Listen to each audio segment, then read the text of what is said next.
Hello and welcome everyone.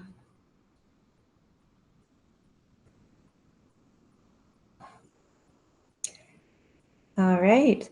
For those who are still joining, welcome again. My name is Dana. I'll just begin with some technical housekeeping for all of our participants. First of all, if you're joining us in English, welcome. If you do prefer to listen with Spanish interpretation, it is available. You can find that link where you can switch to a stream of Spanish instead. You can find that link below the video on YouTube, or you can find it in the chat as well. Another housekeeping item, we do invite questions as we go today. So please share your questions at any time in the chat. You can share them in English or Spanish, and one of our team members will be collecting them, and we will try to answer as many questions as we can during our time today. Finally, we are also recording, and we'll post a recording of the session on our TalentLift YouTube channel of both the English and Spanish versions right after today's session. So if you do need to leave or you'd like to share this session with anyone you know, the recording will be available.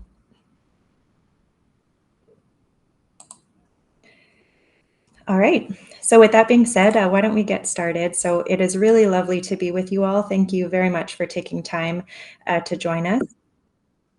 My name is Dana, and I'm the Managing Director with TalentLift.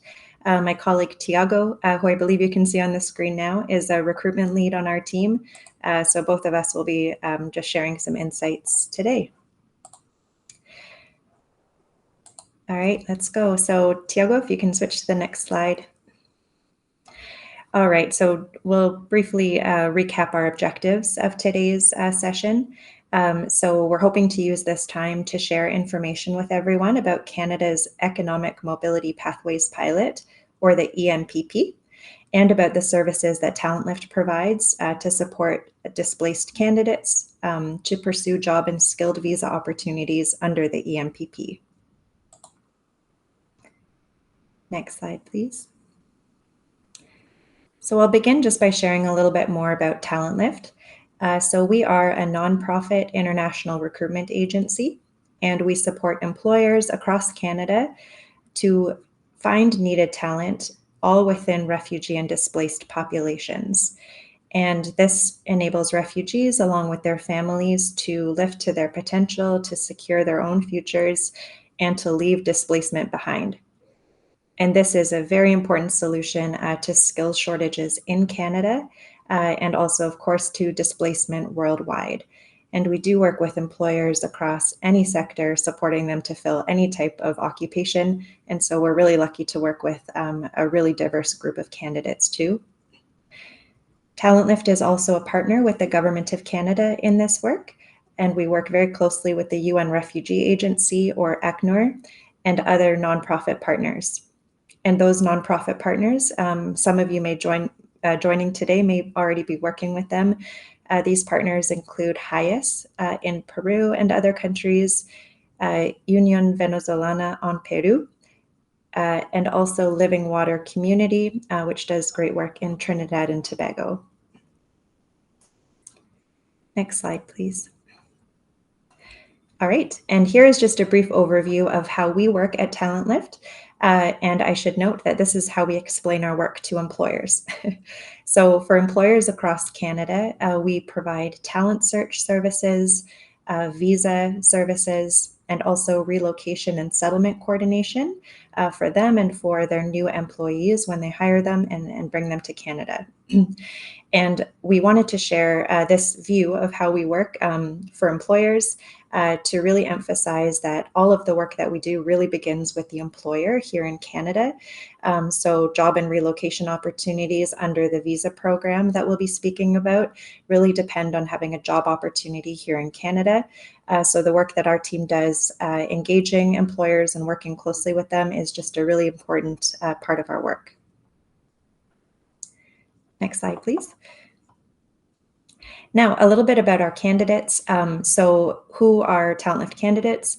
They're folks who are living in refugee situations anywhere in the world. So anyone who is in a refugee situation can register directly with TalentLift on our talent platform. We work really closely, like I mentioned, with partners who also help us identify skilled folks and raise awareness. And registration is completely free. I should mention that I'm living in Toronto on a busy street, so you may hear some background noise. I'll just repeat what I said there last, that registration is completely free with TalentLift. And TalentLift will never charge you any fee for service. So if you do ever receive a request for money on behalf of TalentLift, please alert us because we do not charge money at any time. Now, who is eligible for TalentLift services? So I mentioned that we work with candidates living in refugee situations. So there's a few key things to keep in mind for eligibility. So someone must be living in a refugee situation. They also must be living outside of their country of birth or citizenship. I'll note, though, however, that this does include stateless individuals. And then finally, they must still be in need of international protection. And to TalentLift, that means that essentially they do not have citizenship where they're living and no way to swiftly or easily obtain citizenship.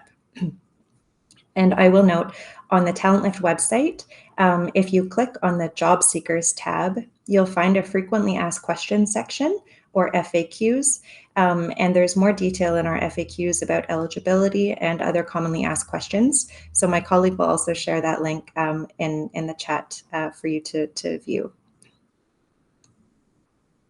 All right, next slide, please. Yeah, so that was just a brief overview of how we work at TalentLift, and we'll get more into registration on our talent platform. But let's switch now to an overview of the Economic Mobility Pathways Pilot, or the EMPP. So this is a really exciting program that Canada has developed in recent years. In the photo here, you can see the first candidate who arrived under the EMPP. His name is Mohammed. He's a software developer, and he joined a tech company in Waterloo in Canada. And you might recognize our Prime Minister, Justin Trudeau, who is there greeting him when he arrived. So I believe that photo is actually from around 2018 or 2019. It's just very exciting to share that since that time, the EMPP has grown from a small pilot to a really globally leading program that is one of the largest of its kinds. And it's a program that aims to see an increasing number of skilled workers relocate to Canada from refugee circumstances. And I'll note here that the EMPP, it's unique for a few different reasons, but very importantly, it is different from resettlement. So it falls under Canada's economic immigration stream and folks arrive in Canada as skilled workers. Next slide, please. Let's talk next about eligibility for the EMPP, which is slightly different than eligibility for TalentLift.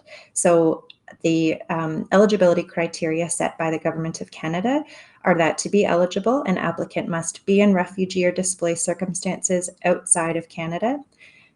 They must meet the criteria of one of the federal or regional programs of the EMPP. They must be admissible to Canada, and that means admissible on security, health, and other grounds. And they must intend to reside in a province or territory other than Quebec. And that's because Quebec has a distinct immigration system, and the EMPP just applies to the rest of Canada. Great. And so I mentioned on the last slide that there are two programs, federal and regional, of the EMPP. We won't get into detail of all the programs that are available during this session. It's just important to know that there are a few different ones. But in bold here, to let you know, the primary program that we'll be speaking about today is the federal EMPP pathway, Stream A, with a job offer. And the reason that we'll be focusing on this is that it is the most accessible program. Even though it does rely on a job offer, it has some really flexible, great criteria. So we'll be primarily talking about this program in this session.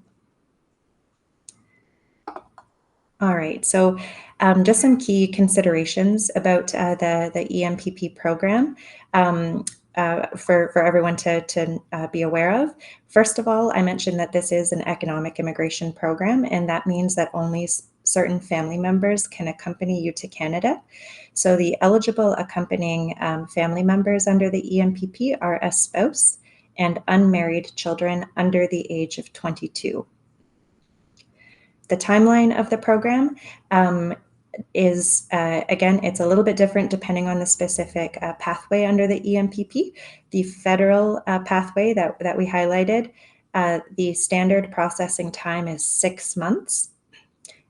Some of the other programs, including the regional pathways, may be a little bit longer because it involves 2 different applications. So that timeline might be closer to 6 to 10 months. But the primary pathway, the federal pathway, the time is 6 months. And finally, the status after arrival in Canada.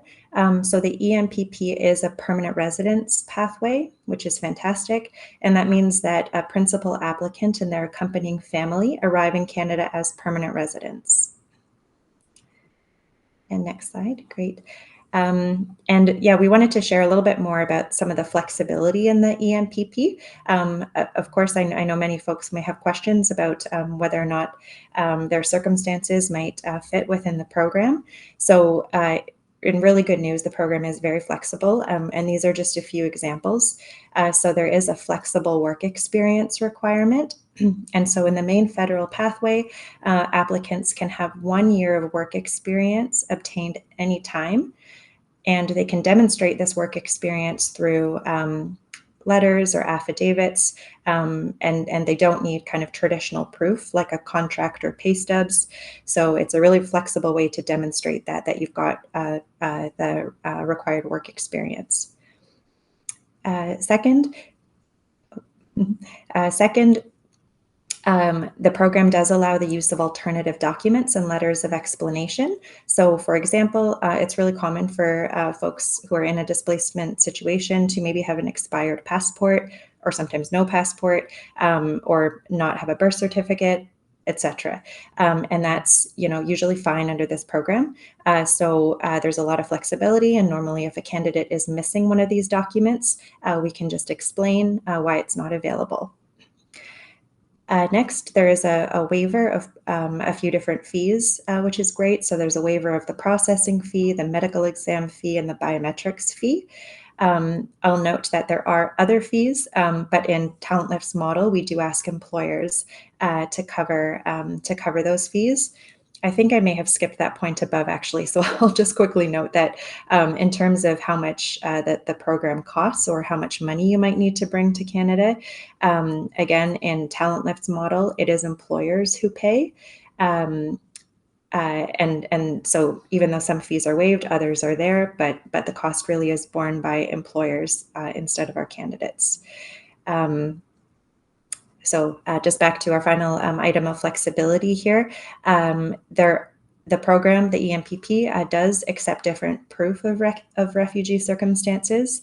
So that includes kind of the more traditional refugee recognition, but other forms are accepted as well. So for example, registration with UNHCR or ACNUR, temporary protected status, which is available in some countries, and also something called a trusted partner referral letter.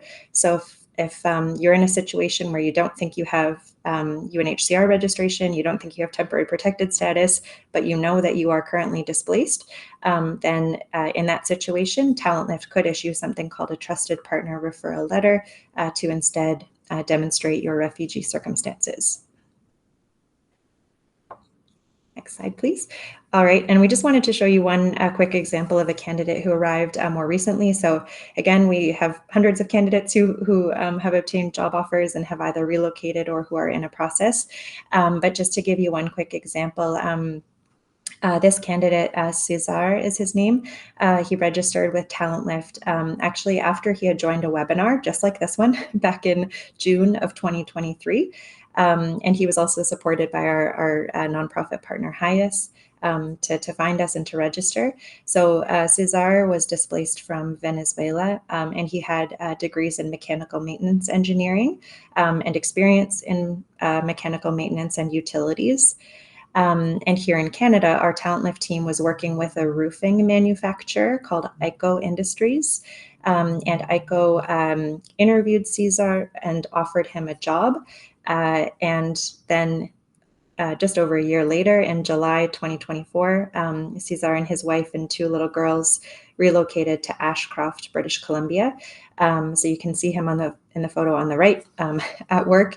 And this is just such a wonderful story because Cesar had the skills that this employer was looking for in a really in-demand, like roofing and building sector in Canada. And this same company, ICO Industries, has actually gone on to hire many more candidates because they had such a great experience.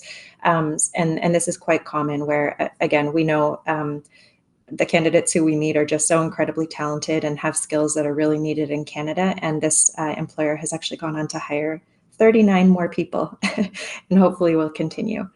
So that's just one example. And next slide, please. And just I'll wrap up here by just sharing, we thought it might be helpful for folks to see some of the most popular skills where our employer partners have partnered with TalentLift to help them find. It's really important to say that we have helped employers find many other types of skills and occupations that are not on this list. This list simply reflects kind of the top recurring occupations that we see that are in demand here in Canada.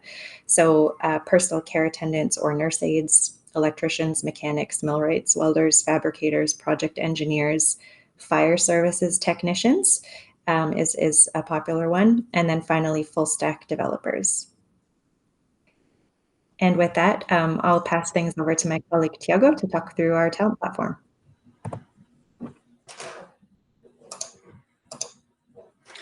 All right, thank you so much, Dana. Hi, everyone. My name is Tiago. I'll be covering how to register with TalentLift, some of the features on our talent platform, and what to expect after you register with us.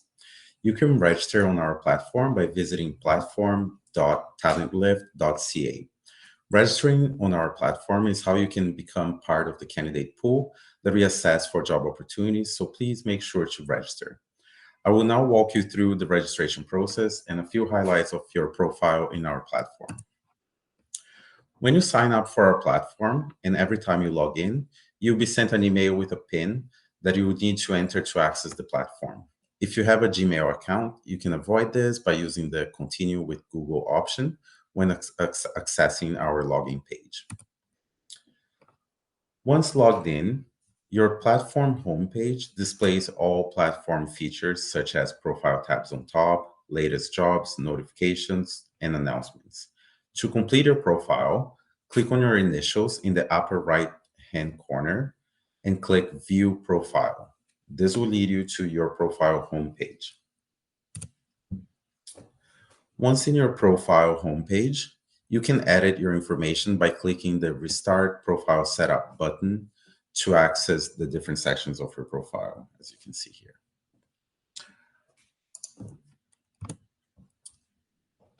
Once you access your profile, in the Work, Education, and Language sections, please provide the most complete and up-to-date information about your professional history, educational credentials, and language abilities. It is very important to ensure this information is complete because this is what we will use to filter your skills and qualifications when searching for new candidates for open job positions with our employer partners in Canada.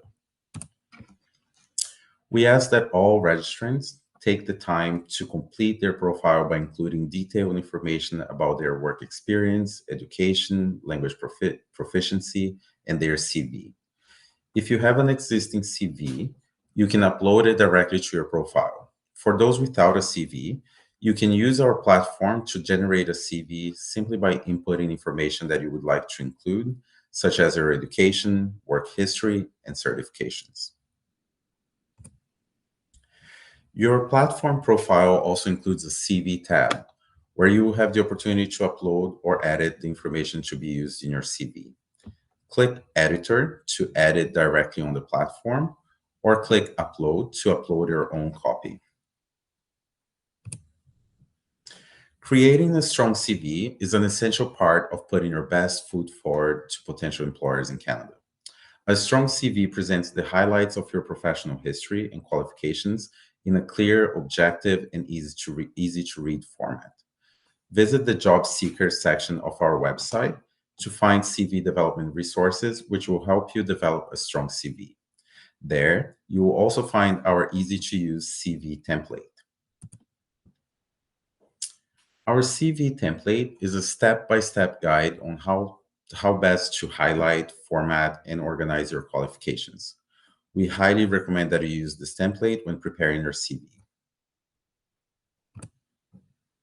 Now, what's next? Once you register, you'll be part of our talent pool. This means that we'll keep you in mind for existing and future employment opportunities with our employer partners. You can browse available employment opportunities, as well as opportunities for upskilling, such as English language courses available to our candidates free of charge. You can also conduct your own self-led employment search in Canada.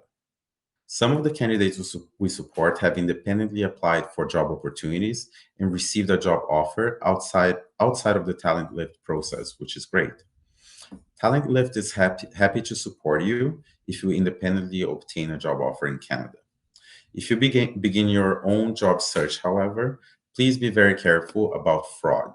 Some examples of indicators of fraud that you should watch out for are, for example, a job offer or a visa application that depends on payment to be successful. It is very uncommon for a job offer to require any type of payment in Canada, as well as unreasonable guarantees, such as 100% success rates in visa and job applications. It's very uncommon for Canadian employers and brokers and immigration contractors to provide this kind of guarantees. So please watch out for it. A little bit more on self-led employment. If you receive a job offer from a Canadian employer that you have found independently and you would like TalentLift to support in your next steps, please email us at info+self+led+employment@talentlift.ca with the following information. What is the employer name? What is the employer or job location? What is the job title you have been offered? What is the wage for that job offer? Will the employer cover any visa or relocation costs for you? Do you have a job letter from the company? If so, please share it with us. And also on this note, just a little reminder that for the federal EMPP pathway, an eligible job position must meet the following conditions. It must be a full-time position, which means that you should be working at a minimum of 30 hours per week. It should be non-seasonal, so it may not include summer construction contracts, for example, or fisheries, and at least 1 year in duration. Now, let me show you a few more features of your platform profile. So here's a screenshot of the Jobs tab. This is where you can see the job positions available to you and any job matches that you may have in our platform. You can also see here the Looking for Jobs on Your Own button, which you will see in the next slide, showing what it looks like when you click. So if you're conducting your own Canadian job search, you can download a personalized letter of support to include in your job applications. You can access this from the Opportunities tab under the Self-Led Employment section. Click on Email Me a Support Letter, and you should receive it in your email. Now let's move on to other opportunities open to all candidates through our talent platform. In the Opportunities tab of your profile, you'll find links to resources for upskilling yourself in several skill areas that are valuable in the Canadian job market, including courses in English language upskilling. Other upskilling courses also include workplace skills and job search, digital freelancing, UX/UI design, and software development. These courses are provided by Recoded, a global tech nonprofit that has partnered with TalentLift. Now that we have talked about registration and upskilling, What would come next in your job seeker journey? You have registered to join a talent pool. You may be contacted if your skills match a job opportunity. If your skills do not currently match any job opportunities available, you may not be contacted. And just please remember that employers make all the decisions regarding our recruitment steps. Employers decide who they would like to interview, who they would like to hire, and in how many positions they have available, for example. There are no guarantees and no clear timelines, so please be patient and continue to update your profile and upskilling yourself for future opportunities. If you're selected for a job position that matches your qualifications, this map shows us the next steps that would be taken in your job seeker journey. Starting with the shortlist, in this stage, we will contact you and inform you about the position, schedule an intake call, and help you build a strong CV. Next, we have an interview. If an employer is interested, we'll invite you for a video interview, and our team will assist you in preparing for that interview. Please note that not all interviews will lead to a job offer. And finally, the job offer. If an employer offers you a job and you accept it, our legal team will work with you and your future employer to submit your skilled visa application and support you through your relocation to Canada. These steps will be followed by the next step in your immigration application and relocation to Canada. We will not go into greater details of the immigration application today, but TalentLift will work with you to prepare and submit every stage of your visa application, including biometrics, medical exams, interviews, security clearance, visa issuance, and exit procedures.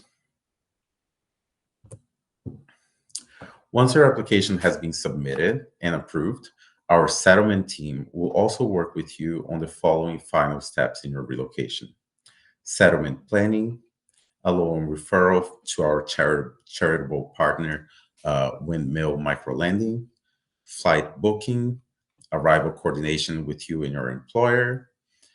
And in addition to that, your employer may also provide airport pickup and temporary accommodation upon arriving in Canada. So thank you very much. I think this closes my portion of this webinar. I'll pass it back to Dana, as we'll now answer a few questions received in the chat. Thank you. Awesome. Thank you, Tiago. And yeah, we're getting some really great questions. So thank you everyone very much, just for being here, and yeah, so for some really thoughtful questions. So we'll try to answer as many as we can today, and you can continue adding questions. A colleague is still collecting them for us. So I'll just start answering some of these. So someone has asked if the EMPP, or noted that the EMPP is a pilot. So when does it end? Great question.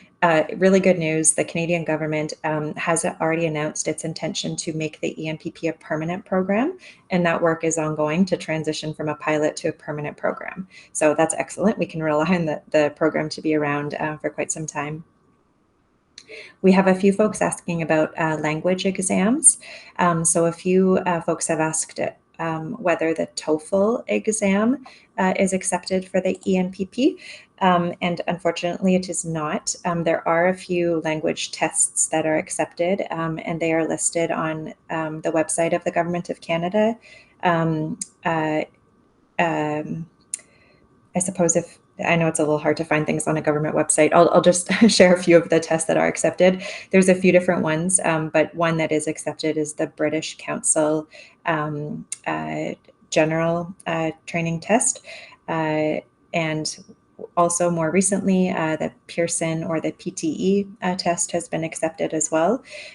We do recommend that candidates look either at the website on their own if they're going to go and take the test independently, but it is certainly okay to not take the test immediately or upfront.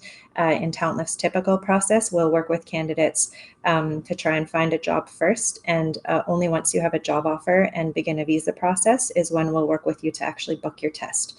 So it's not a requirement by TalentLift to have one of those official English or French tests upfront. But just the short answer is that no, unfortunately, TOEFL is not accepted. Someone else has asked if an IELTS that is more than 5 years old would be accepted, and unfortunately the answer is no. The language tests have to be within the last 2 years. Although that person did say they have a band score of 7. So congratulations, that is an awesome score. But you would need to take the test again. And again, that it has to be within the last 2 years. And so that's another reason why we generally don't recommend getting the test up front. You certainly can wait until you have a job offer. We have another question about about transportation to Canada and about how that process would happen. So in TalentLift's process, again, I mentioned that employers do pay for many of the direct costs of the visa. However, the flight to Canada, the cost does fall to candidates for the flight to Canada for the most part. And so some folks may be familiar with an organization called the International Organization for Migration, or the IOM. And the Government of Canada contracts the IOM, and this service is available to applicants whose visas are approved under the EMPP.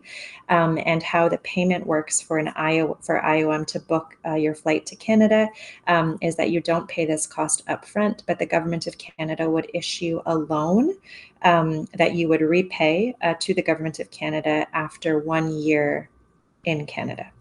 So I know that's a lot of information, and we would share more with you at that time. But importantly, the flight cost would be on candidates who are using the IOM, but it's through a loan that you do not repay until 1 year after living in Canada.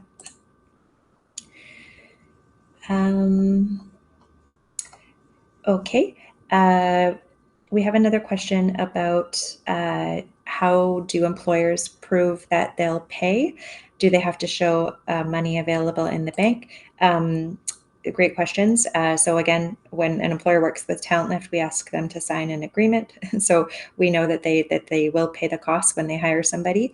But no, under the federal EMPP pathway, they do not have to show any proof of the company funds, as they might in other visa programs, but not in the EMPP.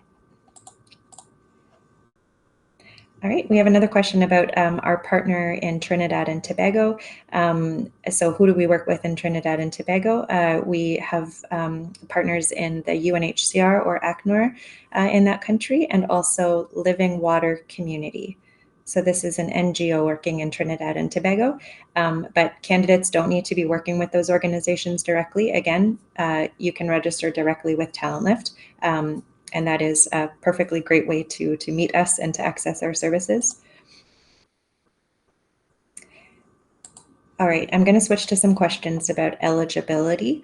So we've had a number of great questions just about whether specific circumstances are eligible under the EMPP.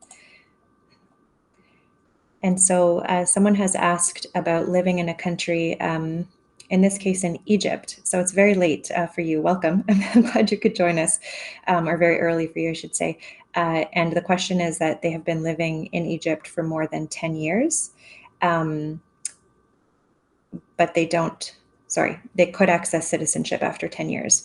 And I'm glad we have a question like this because, really importantly, like for eligibility for TalentLift as well as the EMPP, what is important is that you don't have access to citizenship right now. And so if it's, possible or theoretical that you might have citizenship in a really long time, usually we are very happy to work with you, and usually you would be eligible under the EMPP as well. There's obviously a lot of things like factors that everyone's situation is very unique, but I can say generally, if you don't have access to citizenship right now or anytime soon, then probably you would be eligible. All right, someone else has asked if the program is available for people living as refugees in Colombia. Yes, so if it doesn't matter what country you're from or what country you're living in, if you are someone who has had to leave your home because you don't feel safe there and you're in a different country, then yes, you would be eligible for TalentLift services, and we hope for the EMPP as well. On that note, Dana, I just wanted to mention that because Colombia has some internally displaced refugees, that does not apply to internally displaced people. So if you're a Colombian refugee still living in Colombia, that wouldn't apply to you. It would apply to a Colombian refugee living somewhere else, or someone from somewhere else living in Colombia as a refugee.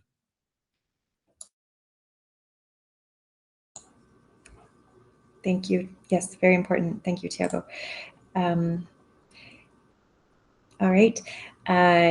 Another question related to eligibility is that someone and their partner have been living as refugees for 7 years in a country, and they've had a daughter born there.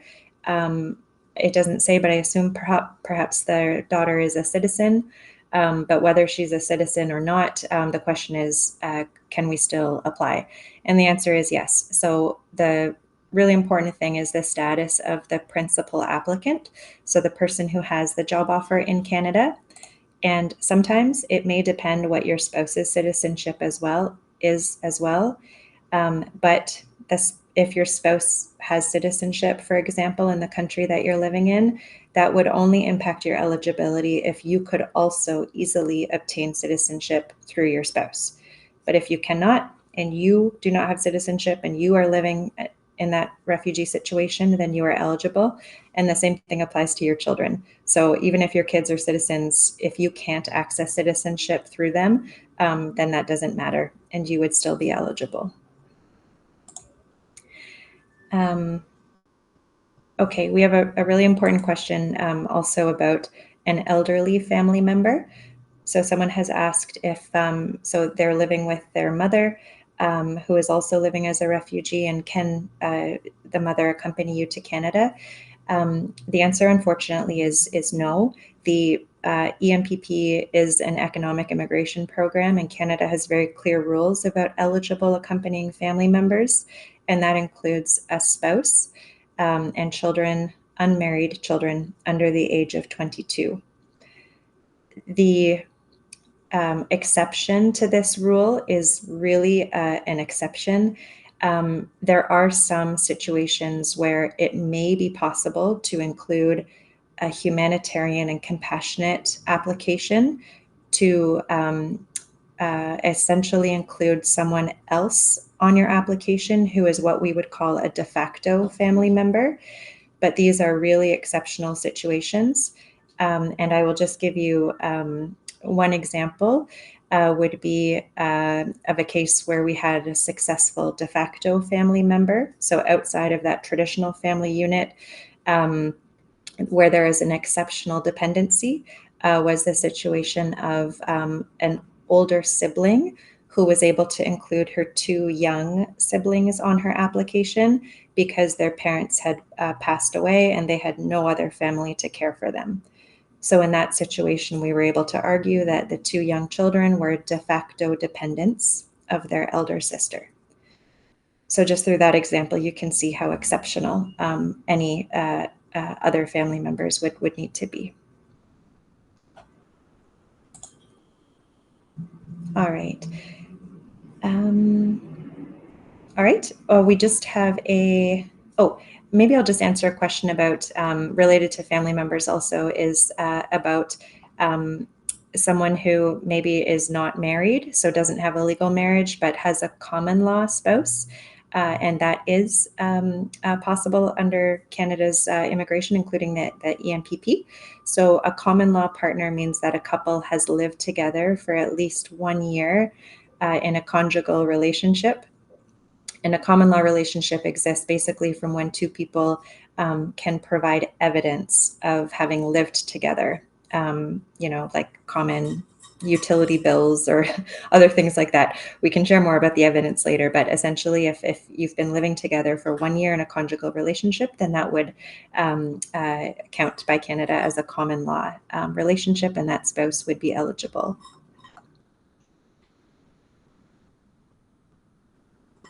All right. Maybe, Tiago, I can ask you to answer. We have a few questions just about a few candidates who have nursing experience, and they would like to know what the next steps are to register and possibly be included in a job opportunity. Sure, yes. Nursing experience is actually one of the most valued for the moment here in Canada. We this year we were very successful in hiring nurses from Ethiopia and from Peru, for example.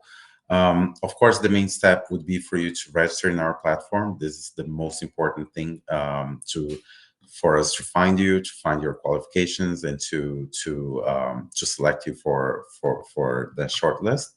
Usually, the steps involved in this, as we explained earlier, you would register. We would talent search. Maybe you take part in one of our in our recruitment events that took part in Lima, for example, earlier this year. And we'll send your CV to the employer. Once the employer takes a look at it, if they would like to see you for an interview, if they like your qualifications, we would schedule a practice interview with you. We would help you practice for that interview in English, practice for questions that are common to that nursing interview, common to the Canadian marketplace. And if the employer likes your interview, then they would let us know that they would like to extend a job offer to you. We'll go ahead, inform you about this job offer, and then we will follow the general steps that we explained here in terms of immigration and relocation. So the most important part, if you're a nurse and if you have experience, the most important thing to do is to register in our platform, making sure that all your data is correct, that all your qualifications and all your experience is entered there for us to find you. Awesome. Thank you, Tiago. Okay, I think we'll maybe just spend a few more minutes answering questions. They're still coming in and they're great. So just a general question, we're seeing a few questions about the necessary skills that are needed. And it's a great question, but it's difficult to answer because it really depends on what an employer is looking for. So usually an employer partners with TalentLift looking for a very specific skill set. And that's why Tiago was really encouraging everyone when you complete a profile with TalentLift to include as much detail as you can on your work experience, on your skills, on any certifications you have, on all your languages. And that helps us do a really targeted talent search and find you if you might match what an employer is looking for. But apart from like the technical skills, which is, just really varies, we can say that English is always, always, always very helpful to have. So if you are still working on your English, please continue to do that. If you currently have English, that's excellent. You should still continue to work on it. It will just be very, very valuable to you. And we can share in the federal EMPP pathway that requires a job offer, the minimum English requirement that you would need to reach on an English language test is a Canadian language benchmark 4, which is equivalent to an IELTS 4, which is about intermediate English across all bands, so speaking, listening, reading, and writing. Yeah. Dana, maybe I can speak a minute about one of the questions that I'm seeing here. We received a question saying that the candidate has sent us several emails to apply for a job position and has never heard back from us. So I just wanted to highlight that we do not receive job applications via email. We have very little email communication with candidates that have not yet been selected for a job position. Our talent search is done through our database, and that's where you will be found. So if you sent us emails asking about a job position or sending your CV by email or trying to apply for jobs that you see in our database, by email. Don't be surprised if you haven't heard from us. We have a lot of candidates. We are constantly trying to keep in touch with all our candidates, but we only contact candidates whom we have found in our database and with whom whose qualifications match open positions in our database. And sometimes we'll take a little longer to get to some candidates, but having your qualifications and your professional experience up to date in the database continues to be the best way to apply for these jobs and to make yourself visible to our talent searches. Thank you, Tiago. Yeah, really important. And I just one caveat to that is what Tiago mentioned during the presentation was, if you do have a job offer, though, from a Canadian employer, that's why we have created a separate email address to help our team more easily track that situation. And I will just ask my colleague to share a link to, again, where you can find that information about what to do next if a Canadian employer wants to hire you outside of TalentLift's process. Then there is a specific email where you can reach out to us just in that situation. All right.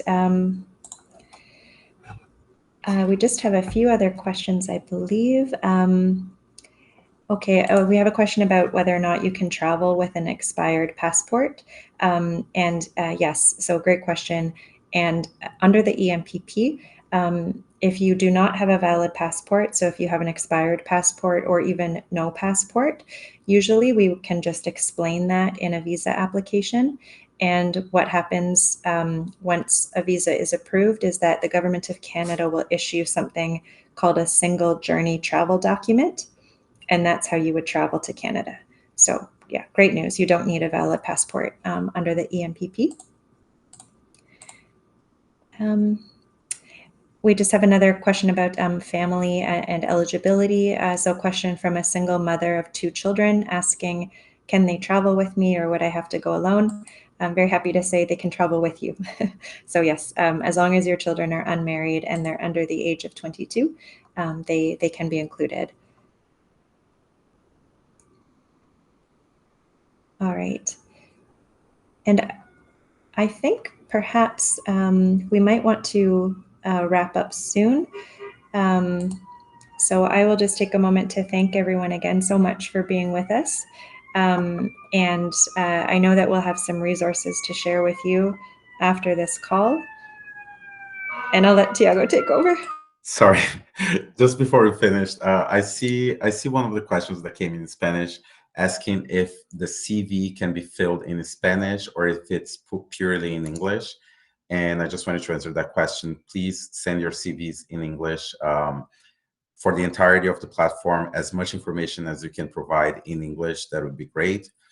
English has been one of the most difficult barriers for our candidates to ultimately be hired by employers in Canada. So we cannot highlight that enough. It is very important that you continue to work on your English.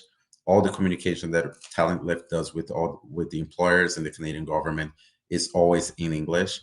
And your CV, your documentation, your profile, all in English would be great. Great, last question to work in. All right. So I think we'll wrap up here. So again, just thank you very much to everyone for joining us. Thank you very much to our interpreters as well. We appreciate you very much. And I will just note that we will, for everyone who registered for this event, we will be sending a follow-up email that will include the webinar recordings and some of the resources that we mentioned today, in case we mentioned something and you didn't have a chance to grab it from the chat. So just watch out for that follow-up email. And again, just, really appreciate everyone's time tonight. Thank you, everyone. Have a good evening.